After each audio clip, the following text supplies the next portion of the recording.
नमस्कार दोस्तों, मैं लोचन यादव आपके अपने YouTube चैनल लोचन यादव ऑफिशियल पे आपका स्वागत करता हूं। आज हम एक नए अपडेट के बारे में बात करेंगे।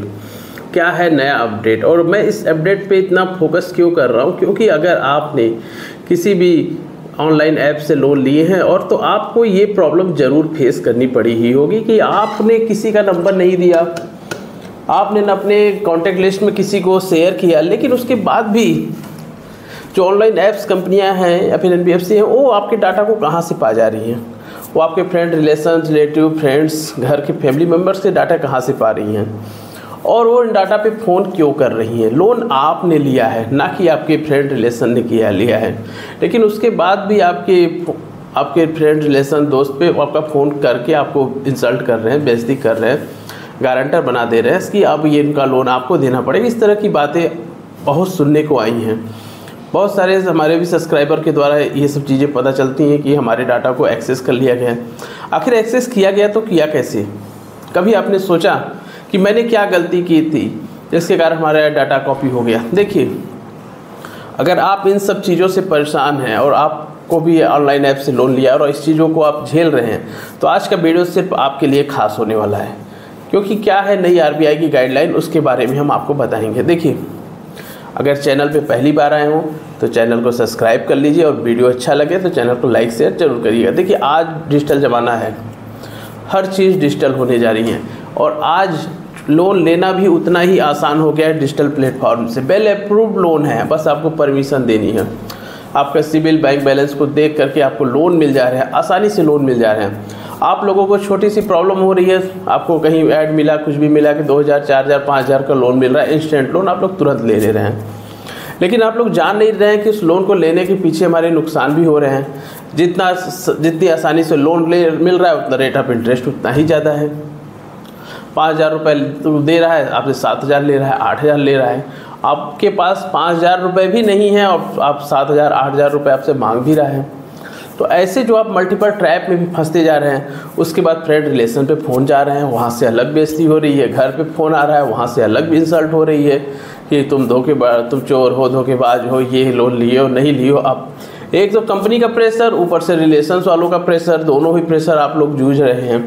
तो मैं आज इन्हीं चीज़ों के बारे में बता रहा हूँ कि देखिए, जिस तरह डिजिटल प्लेटफॉर्म से लोन लेना आसान हो गया, उसी तरह डिजिटल प्लेटफॉर्म के कारण डिफ़ॉल्टरों की संख्या भी बढ़ती जा रही है। कभी कभी हमें लोन की आवश्यकता नहीं होती तो भी हम लोन ले लेते हैं और उस लोन को लेके पैसे को खर्च कर दे रहे हैं। कभी कोई जेन्युइन रीज़न है, लोन लीजिए, ठीक है, हम लोग दिखा लोन मिला, हमारा अप्रूव्ड लिख रहा है, 50,000 का लोन अप्रूव्ड हो गया, हम ले रहे हैं। तो हम ले रहे हैं, उसी तरह हमारी प्रॉब्लम परेशानियाँ भी बढ़ रही हैं। देखिए, जब भी कोई आप ऑनलाइन ऐप से लोन लेते हैं, आप उस मोबाइल ऐप्स को इंस्टॉल करते हैं तो आपसे परमिशन मांगता है। कॉन्टैक्ट्स, गैलरी, स्टोरेज, लोकेशन, सबकी आप परमिशन अलाउ करते हैं। लोन लेने के कारण कि ऐसे नहीं करेंगे लोन नहीं मिलेगा, आप लोग लोन लेने के लिए सारे एक्सेस को दे रहे हैं। यानी आपने परमिशन कंसेंट दे दिया कि मेरा contact list, gallery, photos, storage, location, इन सब की परमिशन आपने देते गया, आपके डाटा को सेव हो गया है। जब आप इन फ्यूचर कभी लोन नहीं भरेंगे, बैंक, एनबीएफसी कंपनी वहाँ से आपके डाटा का यूज करके आपको परेशान करना शुरू कर देंगे। कभी कभी तो ऐसा होता है आपने लोन भी भर दिया, उसके बाद भी आपको ब्लैकमेल किया जा रहा है। तो ऐसी सिचुएशंस के लिए आरबीआई की जो गाइडलाइन है उसके बारे में हम आप बात करेंगे। देखिए, कोई भी बैंक, एनबीएफसी कंपनी, लोन कंपनियां हैं तो वो आरबीआई की गाइडलाइन पे ही कार्य करेंगी। तो अब आरबीआई ने कहा है कि अगर आप किसी भी पर्सन्स के डाटा एक्सेस को लेते हैं तो बिना किसी कानूनी कार्रवाई के आप उनके डाटा का एक्सेस का यूज नहीं कर सकते हैं और उसकी आपको परमिशन उस पर्सन्स को देनी है जिसका डाटा है कि मैं आपके डाटा के एक्सेस यहाँ पे यूज करने वाला हूँ। लेकिन लोन कंपनियाँ ऐसा करती नहीं हैं। वो आप लोन डिफ़ॉल्टर हो गए, लोन नहीं दे पा रहे हैं तो आपके फ्रेंड रिलेशन में फ़ोन आने शुरू हो गए हैं। और एक चीज़ और देखा गया है, जो ये ऑनलाइन ऐप से लोन मिल रहा है, अभी आपको 5000 रुपये मिला, 5000 रुपये लिया, 6000, 7000 आपसे मांगेगा। जैसे आप उतना पेमेंट करेंगे, ऑटो आपके अकाउंट में 10,000 रुपये चला गया कि आपकी लिमिट अच्छी है, अब आप 10,000 लीजिए। 10,000 लीजिए, 12,000 दीजिए। जैसे आप 12,000 दे देंगे, उस लिमिट को ऑटोमेटिक बढ़ाते जाएगा। आपको उसकी ज़रूरत भी नहीं है। आप चाह रहे हैं कि हमारा लोन क्लोज हो जाए, लेकिन लोन क्लोज नहीं हो रहा है। वो एक्सेस दिखाते जा रहा है, ब्याज पेनाल्टी उसमें जोड़ते जा रहा है। 10,000 का लोन आपका हो गया 50,000 का। जो 5,000 का लोन लिए थे 20-25,000 हो गया। अरे जिस व्यक्ति के पास 5,000 नहीं था, आपने ब्याज पेनाल्टी लगा के 25,000 30,000 कर दिया। ऐसी स्थिति में जो साइकोलॉजिकल प्रेशर होता है, या उसी व्यक्ति से पूछिए जिसने लोन लिया है। यह कहना आसान है, लेकिन जिस व्यक्ति ने लोन लिया है वो जानता है कि इसका साइकोलॉजिकल प्रेशर क्या होता है, बैंक रिकवरी एजेंट्स हरासमेंट क्या होता है, वह जानता है। ऐसी स्थिति आ जाती है कि आपको न जीने देते हैं, न मरने देते हैं, एकदम आपको टॉर्चर करते जाते हैं। आपके फ़ोन काउंट लिस्ट पे आपको फ़ोन आने लगेंगे। आपके रिश्तेदार आपको कहेंगे कि एक सब काम करना बंद कर दो। जहाँ काम कर रहे हैं वहाँ आपके बॉस, सर, हेड जो भी हैं उनके पास फ़ोन जा रहा है, तो आपकी जॉब भी खतरे में हो जा रही है कि मैं ऐसे डिफ़ॉल्टरों को नहीं रखूँगा, मैं ऐसे फ्रॉडगिरी वालों बच्चों को नहीं रखूँगा, तो आपकी जॉब भी छूट जाती है। तो ऐसा करने से पहले आपकी गलती है कि आप जिस ऐप से ले रहे हैं उसकी भी विश्वसनीयता को आपको जज करना है। आरबीआई की गाइडलाइन पे है कि नहीं, आरबीआई रजिस्टर्ड है कि नहीं है। कभी कभी आपके फ़ोटो के साथ छेड़खानी भी होने लगती हैं। ऐसे ऐप्सों से आपको बचना है। ये जो ऐप्स हैं जो आपके फ़ोटो के साथ भी छेड़खान करने लगते हैं, आप लोगों को ब्लैकमेल करने लगते हैं कि लोन दो, तो ऐसे में आप लोगों को देखना कि आरबीआई से अप्रूव्ड है कि नहीं। सभी बैंकों से, सभी एनबीएफसी कंपनियों से आपको दिखा, इंस्टेंट दिखा, आपने इंस्टेंट उस पर लोन ले लिया। आपने सोचा भी नहीं। कुछ तो ऐसे ऐप्स हैं जिनके बारे में कोई जानता भी नहीं है। आजकल ऑनलाइन ऐप्स ऐसे आ रहे हैं कि उनके बारे में पता करना भी मुश्किल है कि ये ऐप सही भी है कि गलत है। एक नहीं है, सैकड़ों हैं, और प्रतिदिन आप लोग इसके शिकार हो रहे हैं। आपको लोन दे रहे हैं, उसके बदले आपके डाटा को स्टोर कर रहे हैं, आपको ब्लैकमेल कर रहे हैं, आप परेशान हो रहे हैं। उनको पैसे दे रहे हैं कि नहीं दे रहे हैं, पैसे हैं तो आप लोग दे के उससे छुटकारा पा रहे हैं, नहीं है तो आपको एक के बदले दूसरे कहीं से लोन लेकर के इसको भर रहे हैं, उसको भरने के लिए तीसरे, और एक मल्टीपल ट्रैप में आप फंसते जा रहे हैं। आपकी नीड थी 5,000 की, लेकिन उस 5,000 को भरने के लिए आपको 15 से 20,000 के एक्स्ट्रा लोन लेने पड़ जा रहे हैं।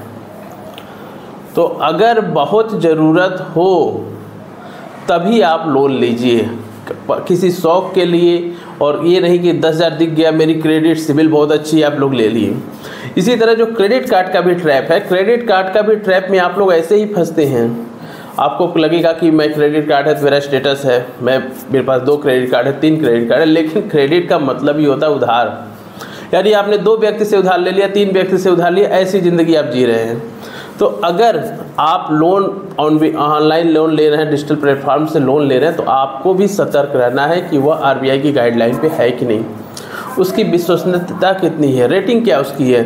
इन सब के बाद आप लोन लीजिए, ना कि इंस्टेंट आपको किसी भी ऐड में दिखा, आपने अप्लाई किया, आधार कार्ड पैन कार्ड डाला, अप्रूव्ड हो गया, 5,000 6,000 7,000 आपने ले लिया, अकाउंट में भी आ गए।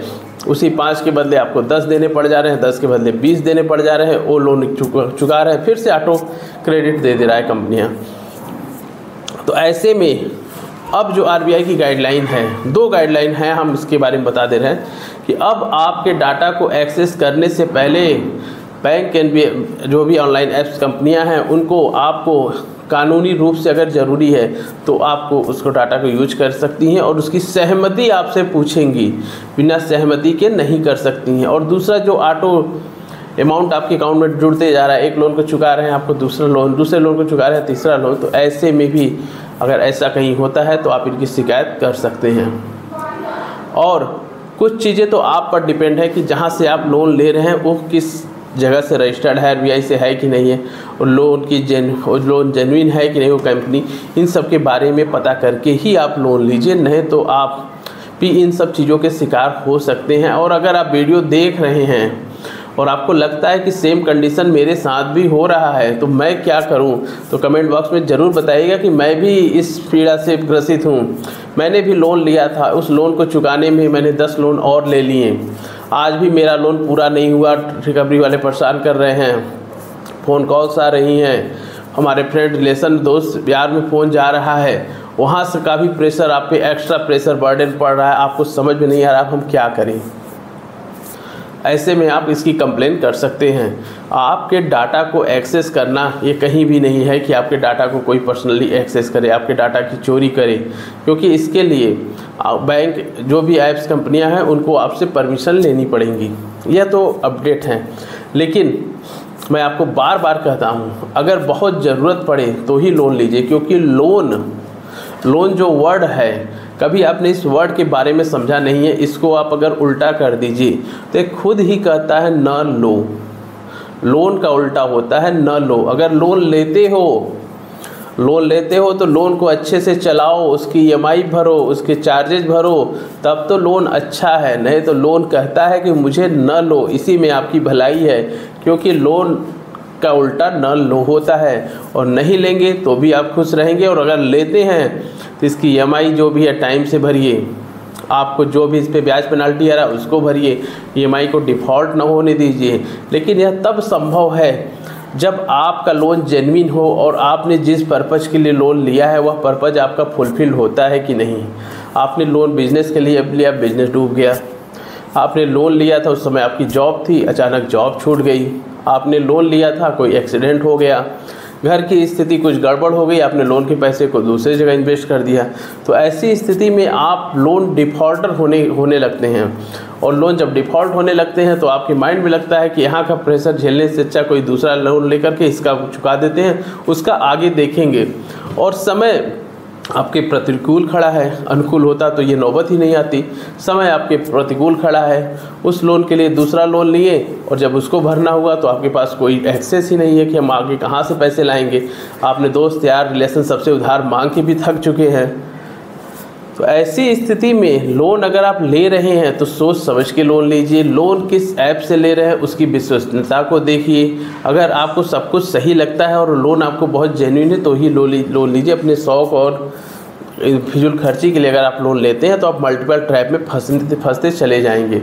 एक लोन के लिए दूसरा, दूसरे के लिए तीसरा, तीसरे के लिए चौथा, और पता चलता है कि इनिशियल अमाउंट 50,000 ही था, जिसको चुकाने के लिए आप लोग 10 लोन लेकर के बैठ चुके हैं।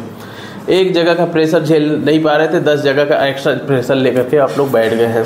ऊपर से फ्रेंड रिलेशन में फ़ोन जा रहा है, उनका भी डर। और जो फ्रेंड रिलेशन में फ़ोन करते हैं उनको भी लगता है कि कहीं मुझे लोन ना भरना पड़ जाए, इसलिए आपके ऊपर एक्स्ट्रा प्रेशर देते हैं। इंसल्ट बेइज्जती जो हो रही हो तो अलग से ही हो रही, तो ऐसे में आप उनकी कंप्लेन कर सकते हैं।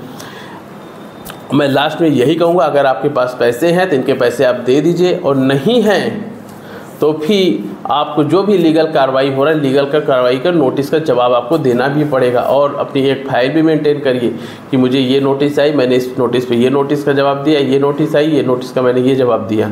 और सबसे पहले प्रायर नोटिस तो आप लोग भेज ही दीजिएगा, चाहे आप NBFC से लिए हो, लोन ऐप से लिए हो, बैंक से लिए हो, कोऑपरेटिव बैंक से लिए हो, सरकारी बैंक से लिए हो, प्राइवेट बैंक से लिए हो, सभी को प्रायर नोटिस आपको भेजनी ही भेजनी है। अगर वीडियो अच्छा लगा हो तो चैनल को लाइक शेयर ज़रूर करिएगा। इन्हीं के साथ हम आज का वीडियो समाप्त करते हैं। जय हिंद, जय भारत।